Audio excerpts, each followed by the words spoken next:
Ever wonder why you flinch when someone raises their voice, even if they aren't angry at you?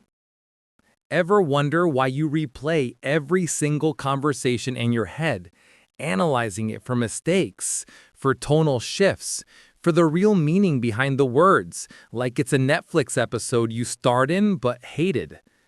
That's not just overthinking. That's not a personality quirk. That is childhood residue. It is the psychological shrapnel from a war you didn't know you were fighting. And if you grew up with a narcissistic parent, congratulations.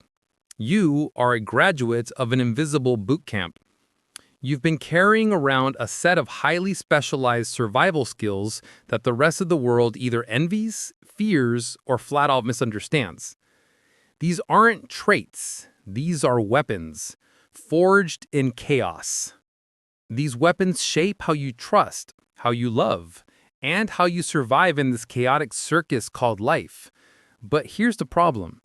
You were trained to be a soldier, and you are now trying to live in a world that is supposedly at peace, and you cannot figure out how to put the weapons down. Let's dismantle the first piece of hardware they installed in you. Trait 1. The hyper-awareness radar. Children of narcissists are not just observant. You are professional surveillance operators. You were forced to learn to scan a room, a face, a silence faster than a CIA agent because your emotional and sometimes physical survival depended on it. You didn't just hear your parent come home. You could tell from the sound of the key in the lock, the weight of their footstep in the hall, the way they closed the car door, whether it was a safe day or a run-for-cover day.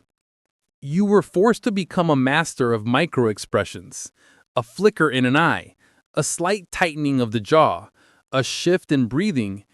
To others, it was nothing. To you, it was a weather report. It was the difference between a quiet evening and the Category 5 hurricane. This is not simple awareness. This is a threat detection system running 24/7 at full power. Now, the good side. You read people like a damn psychic. You can feel bad energy, manipulative intentions, and unspoken tensions before anyone else in the room even knows something is wrong. You are a walking lie detector. But the bad side? The price for this superpower? You are constantly, deeply, and fundamentally exhausted. Your brain never, ever shuts up. You are living your life like an iPhone with 97 apps open in the background, constantly scanning, processing, analyzing.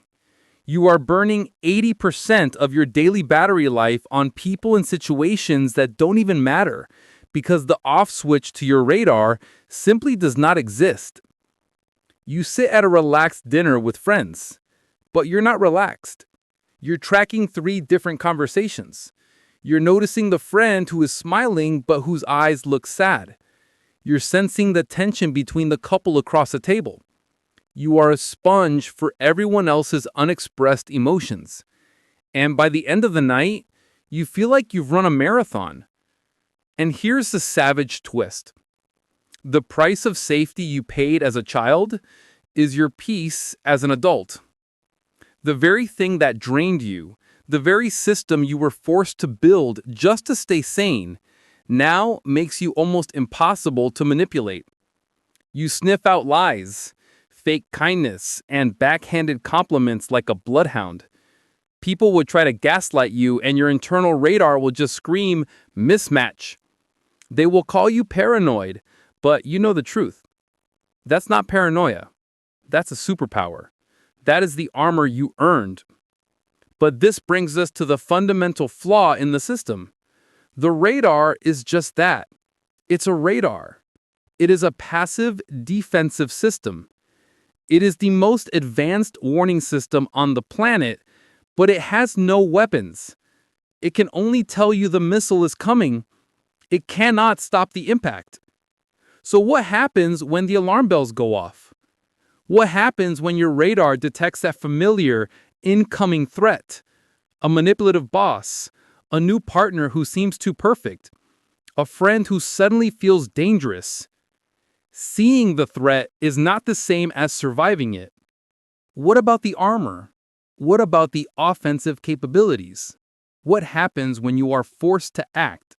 What are the other, more active, more dangerous weapons you were forced to forge in the same fire, and what was the cost of those? We activated the first piece of hardware, the hyper-awareness radar, the 24/7 surveillance system that allows you to see threats before they materialize, but at the cost of your own peace. But an agent who can only see the threat is a dead agent. The radar is just the alarm. Now, we analyze the weapons you forged to survive the impact. This is the armor. Trait 2, the chameleon mask. Children of narcissists are master shapeshifters, not because you are fake, but because you were forced to be. Your survival depended on being whoever the person in power needed you to be in that exact moment. Your identity was not a fact, it was a strategy. Around your mother, you were the obedient angel, the invisible helper. Around your father, perhaps you were the high achiever, the trophy. Around both, you learned to be silent, small, agreeable, anything to avoid lighting the match. You learned, early and brutally, that your real self, your opinions, your feelings, your needs was not just unwelcome, it was dangerous, it was a liability. So you built masks, dozens of them. You built an entire armory of personalities, each one perfectly crafted to navigate a specific threat. And here's the scary part. You got so good at it, you can walk into any room and become exactly who they need you to be.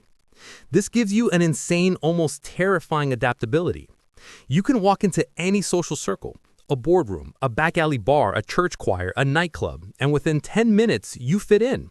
You mirror their language, their posture, their energy so perfectly that people feel like they've known you for years. But they don't know you. They don't know a damn thing. They're interacting with a costume.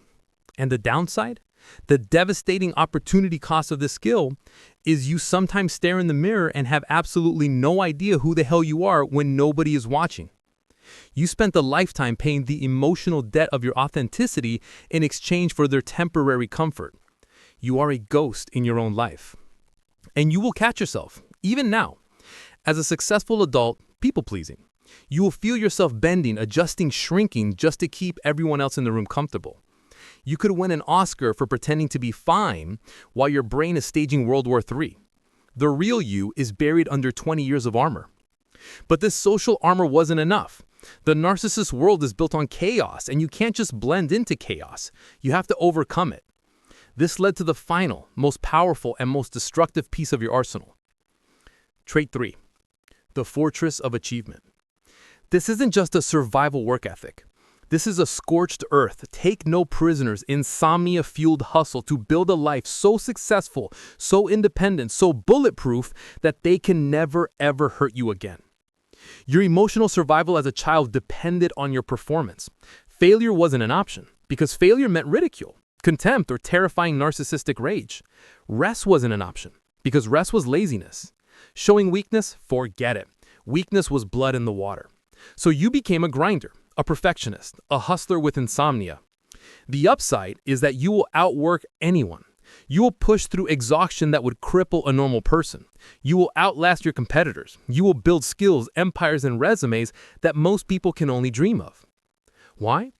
Because while other people are motivated by passion or goals, you are motivated by survival. You are not just running towards success. You are running away from the ghost of your past. You are not trying to win. You are trying not to die. Pressure is your default setting.